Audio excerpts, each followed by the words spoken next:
Kayang-kaya. Kayang-kaya. Bayaran, Atty. Claire. Kayo po sir, di ba, madalas din yung pong medyo nababanggit itong si Yusek Claire.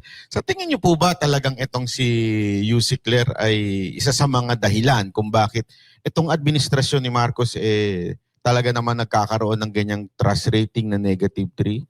Third year,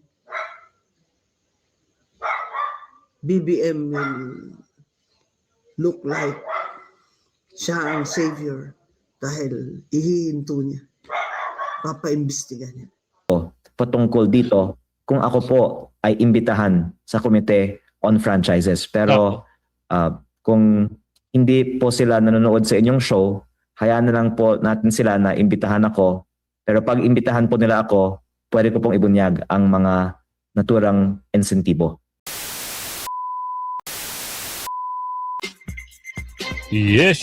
Magandang hapon muli sa ating mga kasama. Nandito na naman si Kuya Goods nagbabalik. At syempre, kung di ka pa nakasubscribe sa ating channel, subscribe na lang po at hit mo na rin yung bell para updated ka sa ating mga video. Manong Chabit versus Claire. Walang kredibilidad, nako, na magsalita para kay Bonget.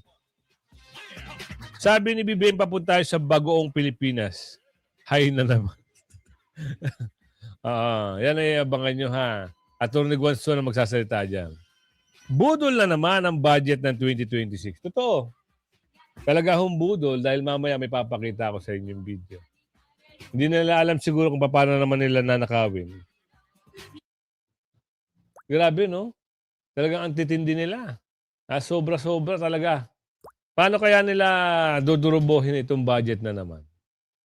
'Di ba? Binulgar na yan ni Ate Aming na may insertion na naman. Ay papakasasa na naman ang mga durobo. Diyos mio Marimar. Na naman sila. Busog na naman sila. Dito sa ilan trilyon? Grabe, no?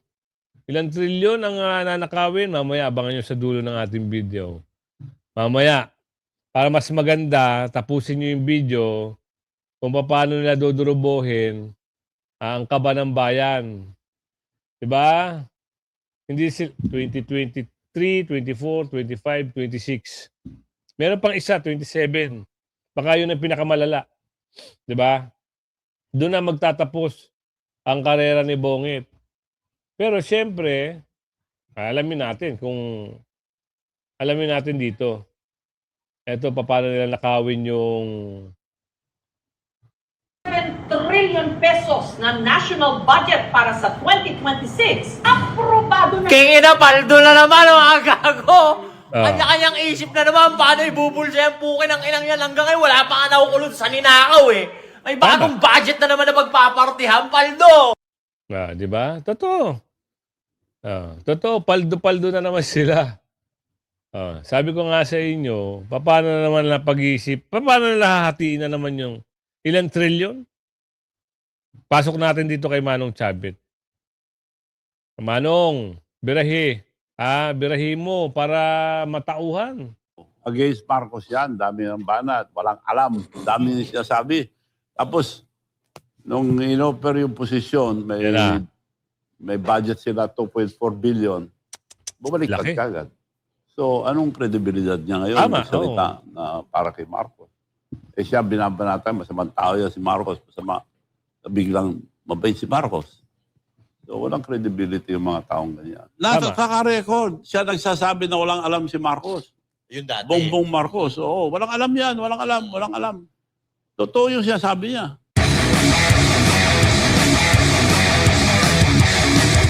Si Atty. Yusek at Atty. Claire Castro, sinampahan po ng kaso ni Congressman Lian Liviste at hinihingan po ito ng 110 million na civil libel case. Sa tingin nyo, tama lang po ba yung ginawa ni Congressman Lian Liviste? Hindi ko alam kung yung sinampa, pero marami naman silang flood control. Marami silang pera yun. Kaya niyang bayaran. Sa tingin nyo po, kayang-kaya. Kayang-kaya. Bayaran ni Atty. Claire. Kayo po sir, di ba, madalas din yung pong medyo nababanggit itong si Yusik Claire. Sa tingin niyo po ba talagang itong si Yusik Claire ay isa sa mga dahilan kung bakit itong administrasyon ni Marcos talaga naman nagkakaroon ng ganyang trust rating na -3? Kasi nung araw, against Marcos yan, dami ng banat, walang alam, dami niya sabi. Tapos, nung in-offer yung posisyon, may budget sila 2.4 billion, bumaliktad kagad. Ayun. So, anong kredibilidad niya ngayon magsalita na para kay Marcos? Siya binabanatan, masamang tao yan si Marcos, masama na biglang mabait si Marcos. So, walang credibility yung mga taong ganyan. Hindi na. So sa tingin nyo, Manong Chavit, yung 2.4 billion napunta sa kanya. Posibleng napunta sa kanya. Ang budget nila sa opisina nila. Ewan ko kung meron din allocable. Dahil Ano yun? Isang taon o yun ang talagang buong budget hanggat budget nila yun. sa kabuuan? Sa isang taon yun, sa isang taon. Isang taon. No? Malaki pala, 2.4 billion. Magkano kaya kay Auntie Claire doon? Yung iba pa sweldo nun. Iba pa sweldo. Paano ka babaliktad agad? Malaki usapan. So yung sinampang 110 million, Kaya. kaya panis. Kayang-kaya. Kayo po, Manong Chavit, kayo nakita nyo na po ang maraming presidenteng dumaan. At nakita nyo na rin po yung klase ng mensahe ang binibigay ng mga administrasyon. Sa tingin nyo po ba itong administrasyon na ito, tama lang ang kanilang mensaheng binibigay sa tao? O ano ang mga pagkukulang na sa tingin nyo sana'y nagawa nila para at least medyo yung mga tao naman ay maging kumpiyansa sa gobyerno? Wala nang kredibilidad ang presidente dahil ang survey sa kanya, -20 na eh. So, hindi totoo yung mga sinasabi na nakagawa siya ng 5,500, more than 5,500 na flood control project. Ni isa, wala akong makita eh. Yun! Tama. Nag-iimbestiga kami sa iba-ibang probinsya. Wala yung 5,500 na sinasabi niya. So, inumpisan nila yan, paggawa ng pera, 23, 24, 25. Yan. Totoo nga naman. Pinakamalaki na 25. So, Manong, bilang si Marcos Jr. ay tiga Ilocos Norte, ano po bang mga magagandang nagawa doon ni Marcos Jr. sa mismong lugar niya? Well, sa nakita ko, walang maganda dahil tanong-tanong ako doon sa mga mayors. Talagang palpak lahat yung mga iba ghost project. Nako. Ano hindi maging ghost project? Dahil, halimbawa, yung kay Diskaya, 3.4 billion ang binigay. Bayad siya kagad ng 25%. Yun ang para kay Presidente. So, si Diskaya, pagbayad, ipapasa niya dahil napakarami. Pero binabayaran agad siya ng Public Works and Highways. Kaya madali silang ng pondo dahil bayad lahat.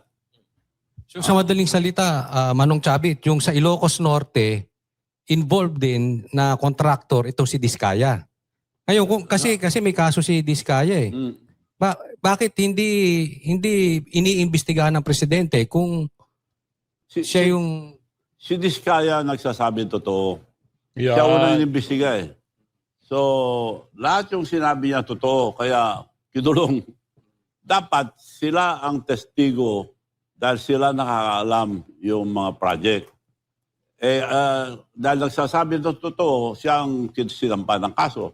Dahil ayaw niyang bumaliktad. Yun. Siya sabi ang totoo. Unang-una sinabi niya, sino mga binigyan yung pera? Unang binanggit, si Calatrava. Sino si Calatrava? Siyang USEC or USEC ng Office of the President sa Visayas.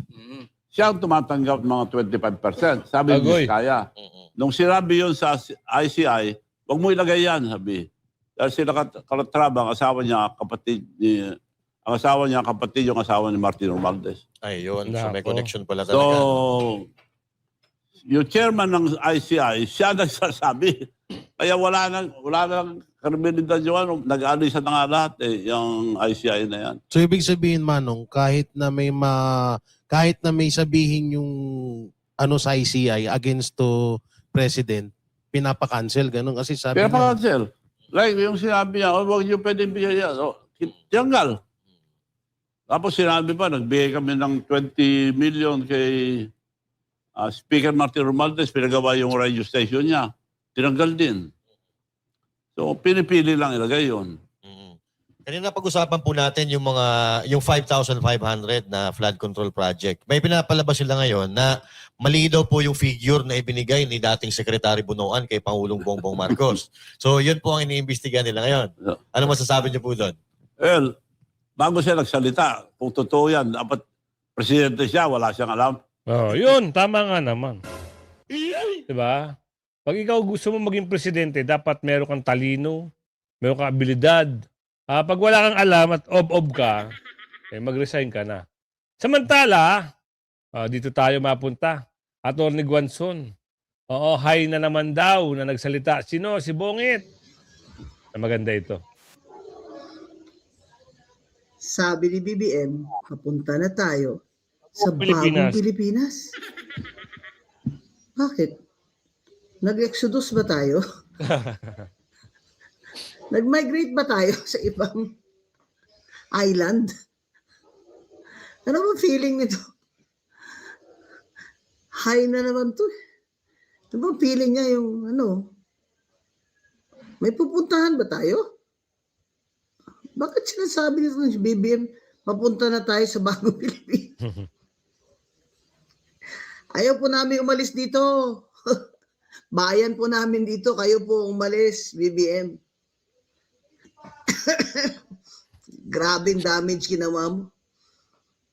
Kahit sinong sunod na presidente, mahirapan dito. Kaya kailangan talaga mamili tayo ng talagang hindi papayag na may mangungurakot sa administrasyon. Sunod.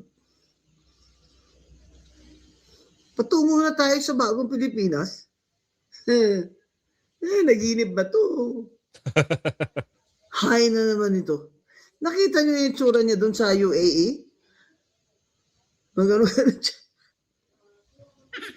Hawak-hawak yung Philippine flag para siyang bata. Tapos gaganon-ganon siya.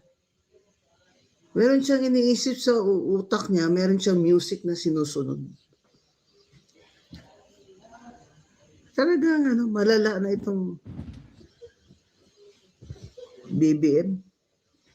Kailan pa kaya mapansin to ng Amerika at ni Trump na talagang bad for business na ito si BBM. Kaya nang habang binibigyan niya nga ng access ang military access ang Amerika, goods lang sila. Pero grabe. Another year. Another year. And our economy is not getting better. It's going into deeper shit. Tama. Habang nandyan pa yan, Parang habang nakaupo pa yan, papunta na talaga doon. Tama sinabi ni Atty. Guanzon. naniniwala ako doon sa theory o kwento o may narinig sa kanila. In the first 3 years, kukurakutin nila ng todo. Tapos sa third year, BBM will look like siya ang savior dahil ihihinto niya. Papaimbestiga niya. And by this time, it's too late. At hindi niya na-anticipate na lunod-lunod ang mga tao at mga bahay sa big, great floods. Hindi niya na-anticipate ang acts of God. Para niya ma-anticipate ito. Iba nasa utak niya eh.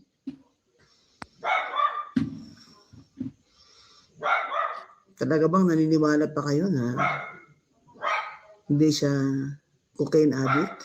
Yan. Tingnan nyo, i-review nyo yung mga video niya. Okay lang ba kayo dyan? Okay lang ba kayo? Another 3 years yan? Dapat mag-resign siya. Sasabihin nila, tayo na nagde-demand ng resignation ay inciting sedition.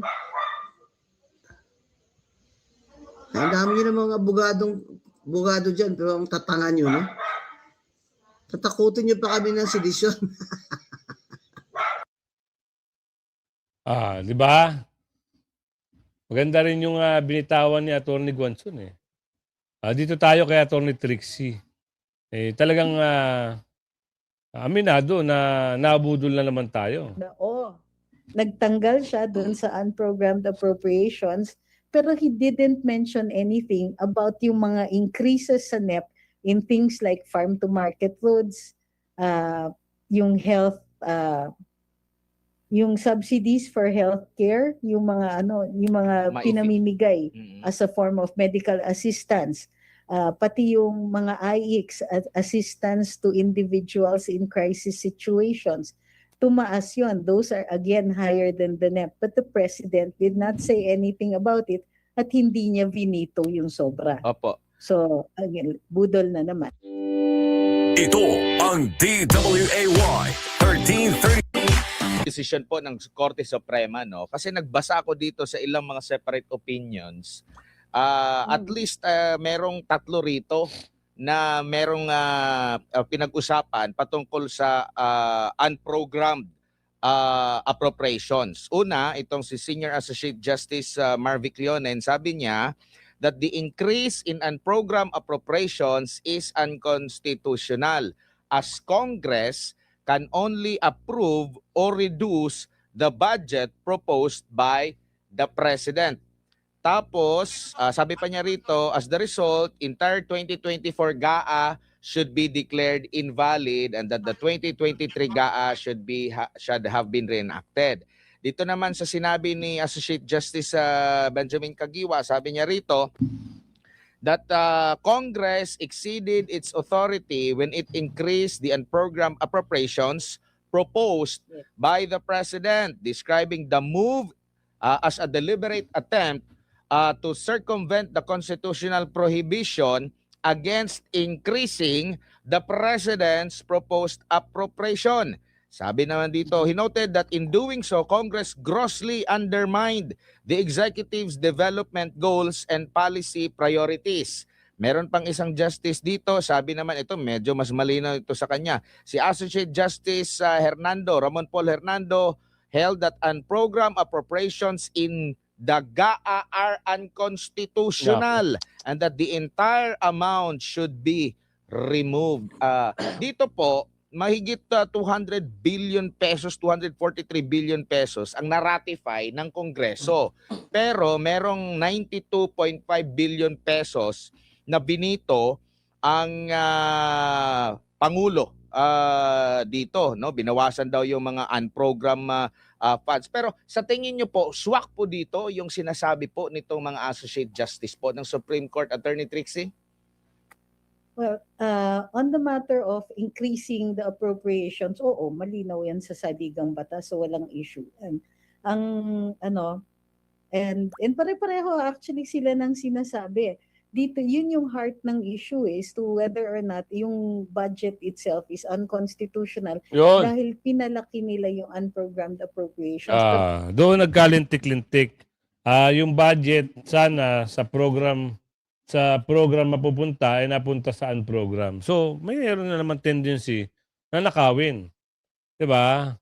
Yan yung napirmahan na na pumasa na Ibig sabihin, paano na naman nila uubusin yan? Paano naman na nila paghahati-hatian yan? Kung Libiste, handa akong ilantad sa Kongreso ang lahat ng aking nalalaman. Ako, ito na. Forward to expose what I know to any committee of Congress that would give me the opportunity to do so. Nabanggit po ng chairman ng franchise dyan po sa Kamara na nakahanda sila if ever na merong di ko alam kung meron na ba talagang naghahain ng resolusyon para imbestigahan po yung issue na yan sa prangkisa. Nakikita nyo po ba na mapapahiya lang sila kung ito'y gagawin nila kung pwede bang readily available ba na ma-research kung ano nang nangyari sa SPBC, ganito ganyan na wala na palang, kumbaga automatic na palang nawala ng prangkisa dahil sa walang operasyon, Congressman? Actually, pwede akong magpunyag ng konting karagdagang impormasyon for the first time ngayon sa inyong interview. Sige po. So, itinanong po ako kahapon ang aking comment sa pahayag ng chair ng naturang komite at ang sagot ko ay, that's good news. I look forward to expose what I know to any committee of Congress that will give me the opportunity to do so.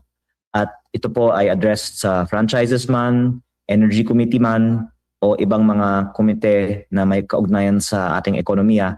Ako po kasi ay hindi aktibo sa mga naturang komite. Also out of exceeding caution dahil gusto ko ngang patunayan na wala akong connection sa mga komite na may kaugnayan sa mga companies that I have been in or had shares in. And kung ako naman ay iibitahan, pwede ako magsalita. At patungkol sa Energy Committee, nabanggit ko kanina sa aming press briefing na maraming mga sikreto kung paano kumikita ang mga malalaking kumpanya na pwede kong ibunyag at kung masahol ang korupsyon sa government public works, ganoon din sa private sector at pwedeng talakayin doon. Pero ang Franchises Committee ay espesyal. Yan po ay actually pinag-aagawan sa Kongreso ng mga chairmanship, vice chairmanship at even membership dahil ang alegasyon ay may mga insentibo ang mga miyembro ng Komite on Franchises. At meron po akong mga specific na pwedeng ibahagi sa publiko patungkol dito kung ako po ay imbitahan sa Komite on Franchises. Pero kung hindi po sila nanonood sa inyong show, hayaan na lang po natin sila na imbitahan ako. Pero pag imbitahan po nila ako, pwede ko pong ibunyag ang mga naturang insentibo. Nako. Pero ang direktang answer ko po sa inyo ay mukhang hindi nga nagre-research ang maraming mga nagpapahayag sa media bago sila nagpapahayag dahil tulad po nga ng sinabi nyo, simple reading of the bill that was referred to would show them that this was indeed the case na hindi naman sa binasa nila tapos pinahayag pa nila yun. Parang hindi nila binasa at all. Yun. Kaya, sabi ni Kong Libiste, kung iimbitahan siya, di pwede niya isiwalat ang kanya nalalaman. Lacson, may 2 testigo para patunayan na ugnayan ni Romualdez sa mga diskaya. O kung meron naman pala, edi kasuhan nyo na. Diba? Ano pa itong palabas na ito? Para saan pa? Asahan na ang mga pasabog sa Senate Blue Ribbon Committee sa pagpapatuloy ng investigasyon ito sa flood control scandal sa Lunes. Alamin natin ang mga nakalinya sa Agenda Weekend Report ni Hannity. May tetestigo raw tungkol sa di umano'y kaugnayan ni Curly Diskaya kay dating Speaker Martin Romualdez. Nasa 2 resource person daw ang magpapatotoo sa Senate Blue Ribbon Committee hearing sa Lunes tungkol sa pagbili ni Romualdez ng isang house and lot sa South Forbes noong 2023 kung saan si Diskaya raw ang nagsilbing pangpronta nito. Nakakuha si Senate Blue Ribbon Committee Chair Ping Lacson ng kopya ng deed of absolute sale at mga tseke ayon sa isang panayam sa kanya. Bagamat hindi pinangalanan si Diskaya bilang buyer sa bentahan, ito naman daw ay isang korporasyong ang pangunahing stockholder ay may kaugnayan umano kay Romualdez. Samantala, ang pagkakaroon ng wishlist sa budget, wala raw pinagkaiba sa pagnanakaw ayon kay Lacson. Anya, mahalagang suriin ng komite ang tinaguriang Cabral Files na tatalakayin na rin umano nila sa pagdinig sa Lunes. Sa dokumentong iyon nakalagay ang wishlist o allocables ng mga mambabatas pagdating pa lang sa National Expenditure Program o Proposed 2025 Budget. Kung nagsumite raw ng wishlist at ang motibo ay makakuha ng komisyon, maaari na raw itong ituring bilang attempted o planned robbery. Lalo na kung sumasawsaw agad ang mga mambabatas pagdating pa lang sa paghahanda ng budget. Hindi naman daw kasi sila dapat nangingialam doon dahil trabaho lang ng legislature ang mag-amyenda ng batas. Hihilingin ni Lacson na i-authenticate ng DPWH ang nasabing dokumento at kung hindi ito verified, hindi na raw isasama sa records ng Blue Ribbon Committee. Bukod sa Cabral Files, inaasahan ding tuloy-tuloy ang investigasyon ng komite sa issue kay dating DPWH Secretary Manuel Bonoan. Posibleng hindi dadalo ang dating kalihim sa hearing at maaari raw itong makaapekto sa kanyang kalagayan ayon kay Lacson. Kailangan daw kasing maipaliwanag ang pagkakaroon ng mali-maling grid coordinates ng DPWH projects sa termino ni Bonoan at meron daw tetestigo na individual tungkol dito. Ipinahayag ng kampo ni Bonoan ang pananatili nito sa California hanggang February 15 dahil sa eye operation ng kanyang asawa. Umalis si Bonoan ng bansa sa gitna ng flood control scandal at sabi ni Lacson, pag-aaralan daw kung papayagan si Bonoan dumalo sa hearing through video conferencing. Talaga Yan ba? ay basta't nasa loob daw ng embassy o consulate ang dating kalihim at may pwedeng mag-administer ng kanyang oath doon. Ang bata naman ni Bonoan na si dating DPWH Undersecretary Roberto Bernardo, pagpapaliwanagin din tungkol sa di umano'y tangkang pagkuha sa kanya sa kustudiya ng dating PNP Chief Nicolas Torre III. May option daw si Torre dumalo sa pagdinig para ilahad din ang kanyang panig. Naghain na ng sabina ang Senado sa mga dawit sa flood control scandal para i-compel silang dumalo sa pagdinig. Kabilang dito si dating Congressman Zaldico na ngayon hindi pa natutukoy ang kanyang lokasyon. Kapag hindi dumalo ang resource persons sa pagdinig at ituring na invalid ang excuses ng mga ito, maaaring umabot ito sa pagkaaresto. Arestuhin na, tama lang yun. Oo, yan ang hinihintay ng taong bayan. Arestuhin niyo si Balulong. Diba? Baka mamaya ipa-aresto niyo yung mga witness o yung magsasalita. Baka gana na naman ang sistema niyo. Oh. Depensa ni Claire Castro, Yusek, kinwestiyon ang motibo ng libel case. Ano ito? Nga po sa paghahain ng reklamo o kaso laban dito kay Palace Press Officer Claire Castro kung saan kinwestiyon niya ang motibo sa likod po ng libel case na isinampa ng kongresista na anyay isang pagtatangkang patahimikin siya sa pagtalakay ng mga issue laban sa mambabatas. Narito ang balita. Inihayag ni Palace Press Officer at Presidential Communications Office Undersecretary Claire Castro na wala pa siyang natatanggap na opisyal na kopya ng reklamong civil libel na isinampa laban sa kanya ni Batangas 1st District Representative Leandro Ligarda Leviste. Ayon kay Castro, ang kanyang tugon sa ngayon ay nakabatay lamang sa mga pahayag ng kongresista sa mga panayam sa media. Anya, inamin mismo ni Leviste sa isang panayam na ang impormasyon hinggil sa umunoy pagbebenta ng kumpanyang may prangkisa ay nagmula kay Ombudsman Boying Rimulya. Gayunman, hindi umano balak ni Leviste na magsampa ng kaso laban sa Ombudsman dahil ginagalang niya ito at kaibigan daw ng kanyang ina. Dahil dito kinwestiyon ni Castro kung bakit siyang sinampahan ng kaso, gayong ang pinanggalingan ng nasabing impormasyon ay mula umano sa Ombudsman. Dagdag pa ng Palace official, kung ang pahayag ng Ombudsman ay itinuturing na may basihan at hindi naninira, bakit anya ang kanyang mga pahayag na hango lamang sa parehong source ay itinuturing na libelous? Binanggit din ni Castro na inamin mismo ni Leviste na hindi na siya ang may-ari ng solar para sa bayan, ang kumpanyang may prangkisa, matapos niyang i-divest ang kanyang mga shares. Para kay Castro, ang pagsasampa ng kaso ay isang paraan upang siya ay patahimikin at pigilan sa pagtalakay ng mga issue. Kaugnay nito, naglatag siya ng ilang tanong, kabilang dito ang kung sino raw ang tunay na nasa likod ng pagsasampa ng kasong ito laban sa kanya. Sa huli, iginit ni Castro na mas nararapat umanong ituon ni Leviste ang pansin sa mga issue inilatag ng Department of Energy laban sa Solar PH, kabilang ang mga multang ipinataw sa kumpanya. Itong umaga ng Biyernes, naghain ng civil libel case si Congressman Leviste kay Yusek Castro sa Balayan Regional Trial Court dahil umano sa pagpapakalat nito ng fake news at libelous statements sa kanyang solar business. Kasama ang kanyang abogado na si Attorney Ferdinand Topacio, formal na isang pangreklamo laban sa opisyal ng PCO. Kaakibat ng demanda ni Leviste ang 110 milyong piso bilang moral at exemplary damages kasama ang attorney's fees, bunsod ng pinsalang idinulot na umunoy mapanirang pahayag. Ayon kay Leviste, ugat ng kasong umunoy paulit-ulit na pahayag ni Castro na ibinenta raw niya ang kumpanyang may prangkisa, isang aligasyong mariin niyang pinabulaanan.